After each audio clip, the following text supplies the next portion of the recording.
Budget insurance. Affordable because you can't afford not to.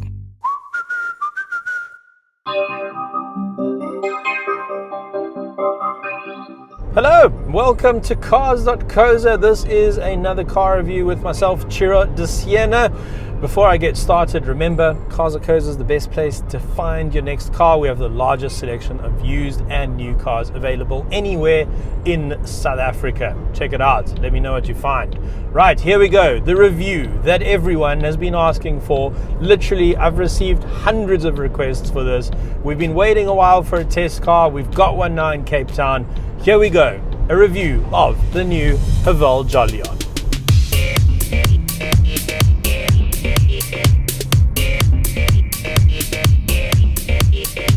So the Haval Jolion has arrived on the market with the same subtlety as The Rock, Dwayne Johnson, putting on a Springbok jersey and just running around tackling our own players. In fact, we just got the latest figures for the month of June, the sales figures for South Africa. This is the 5th best-selling passenger car in the country. The 5th best-selling car, and Haval has overtaken Nissan in the passenger car sales. It's just the most incredible success story. And I think if you had said that a Chinese brand was going to be in this position 10 years ago, I think people would have laughed at you. This is a real monumental shift in the market dynamics in South Africa, make no mistake. And let me illustrate that for you with a few points. So you can get into Haval Jolion for 299,000 Rand. But you can get the second from the top, the normal luxury version. This is the super luxury. You can get it for the same price as a top spec Mazda 2. Now, there's nothing wrong with a Mazda 2. I just spent a week with one. In fact, I really liked it. It's a great little car. But you can't get away from the fact that a Mazda 2 could pretty much fit inside here.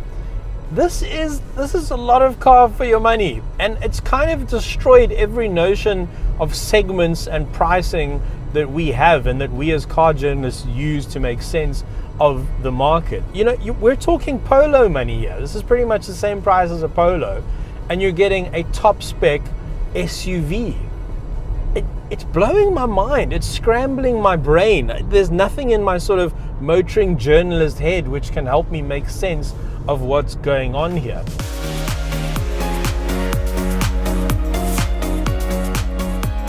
Well, what you're getting is an SUV which is about the size of, say, a Hyundai Tucson or a Kia Sportage, but for significantly less money. And while it is about the same price as, say, something like a Renault Duster and about the same size, the amount of tech and the level of luxury you're getting in here is just incomparable to something like a Renault Duster, another car which I like very much.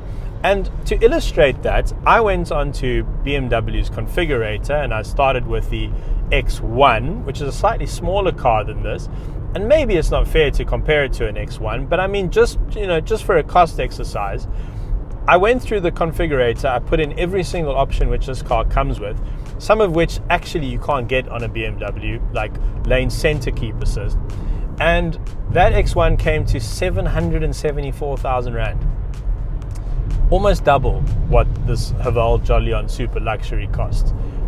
It literally, I don't know really how to put into words how good value this car is, at least on the surface, at least at face value. But let's get stuck into the nitty-gritty.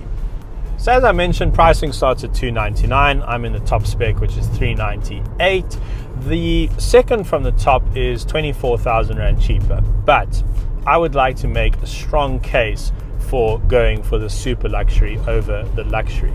And that's because that 24,000 Rand, for that money, they strip out all of the extra active safety features. So you do get the passive safety, you do get the 6 airbags and the electronic stability control and the ABS.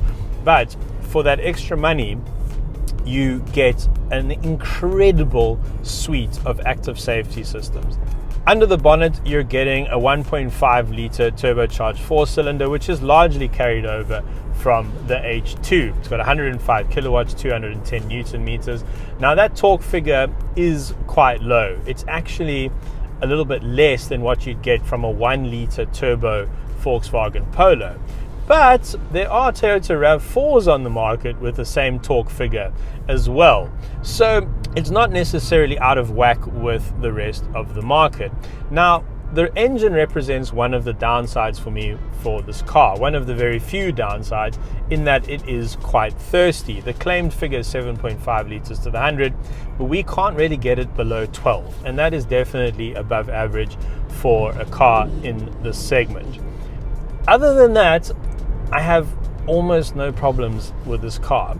The one thing that annoys me is there's no reach adjustment for the steering wheel. You can only adjust for rake, so I'm finding it a bit difficult to find my perfect driving position. But of course, everyone's body is a different shape and everyone has, different arm lengths and all the rest of it, so that might not bother you. But other than that, there's nothing really wrong with this car. Like, nothing. I mean, if I'm being very picky, the engine is maybe not as refined as some of the other engines out there in the market. It is maybe a little bit noisy when you really need the revs and all the torque, say if you're going for an overtake. I would not describe this car as underpowered or slow, but maybe the engine refinement's a little bit lagging behind maybe some of the German cars, for instance, but maybe that's not even a fair comparison. But what is refined is the ride quality. There's very little road noise, there's almost no wind noise, the cabin is well insulated. In fact, when I was driving this car the other day, I kind of forgot I was driving. And that's a pretty good sign, because it means that nothing's bothering me while I'm going around. There's nothing about what the car's doing which is making me think, that's not great, or that could be a little bit better. It's just pretty much a seamless experience. And I must say, at normal cruising speed, when you're not pushing the engine too hard, it's really, really quiet. I mean, I can't even, you wouldn't really be able to tell that it's on. I can just see the rev counter, Now, when I started filming cars for Cars of Koza about 6-7 years ago, one of the first films we made was on the Mercedes S65 Coupe AMG, which was a multi-million rand car. But it was the first time that I experienced the technology of the car steering between the lines and keeping the car in the center of the lane. And this car has that technology. It blows my mind that you can now get that tech in a 400,000 Rand SUV from China. And I'll put it on for you. We're on a mountain road, and keep in mind that these systems are designed for highway use. They're designed to assist in keeping the car in the center of the lane and make it more relaxing to drive, so you don't have to constantly put in steering inputs to keep the car in the center of the lane. There is no car out there which can handle a twisty mountain road very well, but I'd like to illustrate how well this does work even in that scenario. So let's put it onto about 65 k's an hour here, and I'm not steering and I'm not braking and I'm not accelerating. The car is doing everything. Now you have to keep your hands on the wheel. Whoop, you see it'll disengage if it thinks that you're not concentrating and if you've taken your hands off the wheel for too long. But I mean, look at that. It's steering, it's braking. If you just lightly keep your hands on the wheel, the car is driving itself in a 400,000 Rand Chinese SUV.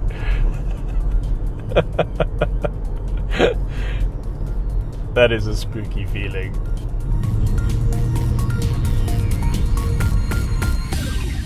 Right, welcome to the interior of the Haval Jolion. Now, for the purposes of this scene, I am going to keep my cell phone in my hand because I've made a list of everything I need to tell you about, and it's a very long list and I don't want to miss anything. So I'm just going to keep this here. And for the purposes of this scene, we're going to look at this, the super luxury model, which is the top of the range. It's the one that Haval supplied to us. And I'm kind of glad they did, because I can show you all the features that you can get in your Haval. Now, it's important to remember that everything, that was my Android Auto, everything I'm about to tell you is standard on the super luxury. You don't have to pay anything extra over and above the 398,000 for all of these features. So let's start with the basics. Dual zone climate control, electric windows all round, electrically adjustable and folding mirrors, keyless entry and push button start. You get all of that. Now, cheaper models get a slightly smaller 10-inch display.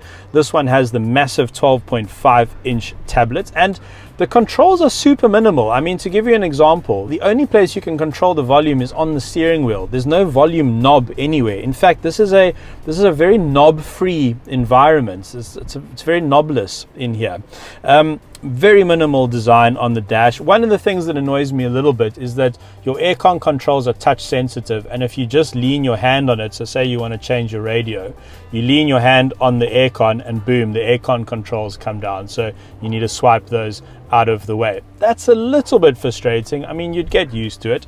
Up here on the infotainment is where a lot of your settings and everything are changed. There's also Android Auto and Apple CarPlay, which you can switch between by going to the home and just hitting the Android Auto sign. And then if you want to go back to all the Haval options, you simply click on the Haval logo, and there you are, back into the Haval's infotainment screen. Right, then let's get on to passive safety. Now, there's curtain airbags as well as dual front and side airbags. There's ABS, there's electronic stability control. There's also tire pressure monitoring, and there's a very impressive full 360-degree camera. That's very cool. Very, very nice camera system, nice and clear, very big, easy for you to see what is around the car. It also includes park distance control front and rear. The handbrake is automatic, which is quite nice, also fully electric. And because you've got this drive-by-wire system with this little gear knob over here, there's nothing underneath there in the way. So you've got this big storage area. 2 USB ports over there and one up here, which is a nice touch for your dash cam. Then when it gets to active safety systems, that's where the super luxury model gets very, very interesting. I mean, this car features safety systems which I've only seen on much more expensive vehicles, and sometimes which are not even available on much more expensive vehicles. Now, to start off with, it has adaptive cruise control, so that's radar guided cruise control. It'll keep a safe distance to the car in front, but it also has traffic jam assist, so it will crawl on its own in bumper to bumper traffic. That's very, very nice. Now, it has lane keep assist, which is quite common these days, but not only that, it has LCK or lane center keeping, which steers the car on its own as long as it can see the visible road markings clearly. I mean, that is tech which you would just pay a huge amount for on any other car. It has auto emergency braking with pedestrian and cyclist detection as well. The blind spot monitoring is really great. It even picks up cars which are coming at speed from quite far behind you into your blind spot and gives you an audible warning. I mean, it really is a technological tour de force in this car. These are all very expensive options on other cars, but all the lower spec models get really decent options as standard. I really like these little touches. This little slot here for your cell phone is great. All the luxury models get leather upholstery with a leather wrapped steering wheel. The touch and feel of the car is really impressive. It's all soft touch. I like the stitching up here as well. And the panoramic sunroof, that's great with the electric blind. And it just makes the whole cabin feel light and airy. Have I forgotten anything? Oh, the heads-up display with traffic sign recognition. So it shows the speed of the area right in front of you. Oh, wireless charging, although we can't actually get that to work, but it should have it. Yeah, I could be here all day. Right, the back seats, this is very important. Look at how much space there is. I mean, that's the seat in my driving position. I'm about 1.75 meters tall, and that is just acres of knee room. And your back seats are really well provisioned. You've got this nice little reading light up here for both passengers, aircon vents and 2 USB ports, so your kids don't argue about who gets to charge their devices. And then in here, 2 drinks holders. That's very nice. But overall, I mean, the seat comfort is just great. Like, I could happily do long distance in here.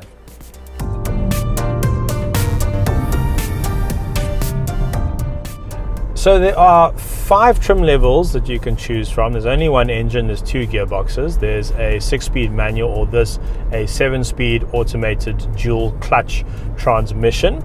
Now, something that Chinese cars, in my opinion, suffered from quite badly was the gearbox mapping and the sort of power delivery and the sort of smartness of the gearbox to know when to be in the best gear.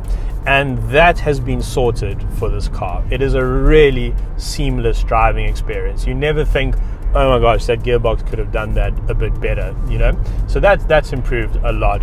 The gear is actually drive-by-wire. There's a knob down here, which was sort of pioneered by Jaguar a couple of years ago, but it looks pretty good. I would say, though, that the only thing you need to watch out for is that you don't accidentally put it in manual, which is quite easy to do. And you also need to remember, when you're going from park and you turn once, it puts it in neutral first before it puts it in reverse. So that's something to remember. But you'll get used to that, no doubt, and it's really, really easy to use. Feels very good as well. Now, I put this car out on Twitter and said we'll be filming it, and I asked people what they'd like to know about the car. And someone said that they'd heard that the safety systems were very intrusive and that they were very, very loud as well. And that is true. If you have the car in default mode, goodness me, this thing just beeps constantly. It's like you're too close to the car in front, there's someone in your blind spot, it's just beeping at you. So yes, you can turn it all down, you can turn the beeps off, you can turn the volume of the beeps down, and that makes it a lot more pleasant to drive in here. It really, really does. So that's not a concern at all. Another thing I was asked to address was a campaign called Haval Must Fall. Now, there's a very disgruntled customer who's been running a Facebook page, and people have been complaining about the issues with their Haval. I don't think that there is a drastic problem with the Haval brand, and I've been doing a live Q&A session on Cape Talk Radio where people phone in and tell me about the problems they're having with their cars, and I've never had a call about Haval. Never, not once. So at least anecdotally speaking, there doesn't seem to be any major reliability issues with this car. Another thing to consider is that Haval is offering one of the better warranties on the market. It's 5 years when cars like VWs and Toyotas only come with 3-year warranty. So they're putting their money where their mouth is. You know, they're backing up the cars with decent warranties. And for instance, groups like Thorpe, who are selling Havals, will even add an extra 2-year warranty on for free when you buy the cars. So that shows that they have real confidence in the product. So should you buy a Haval Jolion? Honestly, I can't see why you wouldn't. I can't tell you what's wrong with this car. There just isn't. It's a nice car to drive. It's absolutely full of tech. The price is incredible. I just can't see a reason to tell you not to buy this car. I really can't. So you've just watched one of our Cars.coza videos, but did you know that we have over 500 car reviews, races, and other assorted types of videos on our YouTube channel? So head over there. I'm almost certain you'll find something that you like. Definitely. I believe you will. Budget insurance. Affordable because you can't afford not to.